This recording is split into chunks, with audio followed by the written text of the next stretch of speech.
আসসালামু আলাইকুম চাচা, ভালো আছেন? বসে রয়েছেন রিক্সা চালানো বাদ দিয়া, সমস্যা? ও আচ্ছা আচ্ছা, এখানে বুঝছেন একটা আল্লাহর ঘর আছে এবং টাকা আছে, কোনটা বেশি পছন্দ? আল্লাহর ঘর বেশি পছন্দ। প্রথম রাউন্ড পার করার পর চিন্তা করলাম চাচাকে তো পুরস্কৃত করতে হবে, তো সাইকেলের কাছে নিয়ে আসি। এখন বলেন, এখন 500 টাকা এবং আল্লাহর ঘর, আল্লাহর ঘরটা ভালো বেশি। আল্লাহর ঘর ভালো বেশি? আমি বলতে চাইতেছি এখানে এখন আল্লাহর ঘর আছে এবং টাকা আছে, কোনটা বেশি পছন্দ? আল্লাহর ঘর পছন্দ করে আল্লাহ খুশি হবেন, এবং টাকা পছন্দ করলে আমি আপনার টাকা দিয়ে দিব। হ্যাঁ, আর টাকা তো মনে করেন খরচ মরচ অনেক কিছু। না সেটা ঠিক আছে, মানে এখানে কোনটা বেশি পছন্দ? আমি যে কোনো একটা পছন্দ করতে হবে, আল্লাহর ঘর না টাকা? টাকা। হ্যাঁ, টাকাই দেন। টাকা পছন্দ করলে আমি টাকা দিয়ে দিব আপনাকে।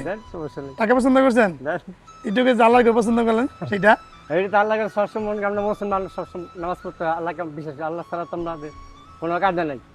ঠিক আছে, এটুকু যে আল্লাহর ঘর বললেন, এই তো মুসলমানের তো আল্লাহ তো বেশি পছন্দ করে। না এই জন্য তো আমি ঘুরাই ঘুরাই ধরছি, ঠিক আছে? মানে এখন যে মন চেঞ্জ হয়েছে আপনার।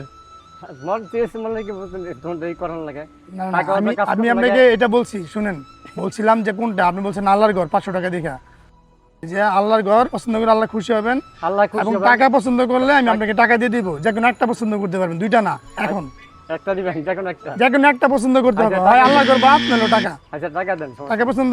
আপনি টাকা আচ্ছা নেবেন? ওকে। হ্যাঁ? 3 গুণ পাইতেন, এখন তো পাইতেছেন 500, তখন পাইতেন 3 5 1500 টাকা পাইতেন। ঠিক আছে চাচা, নেন।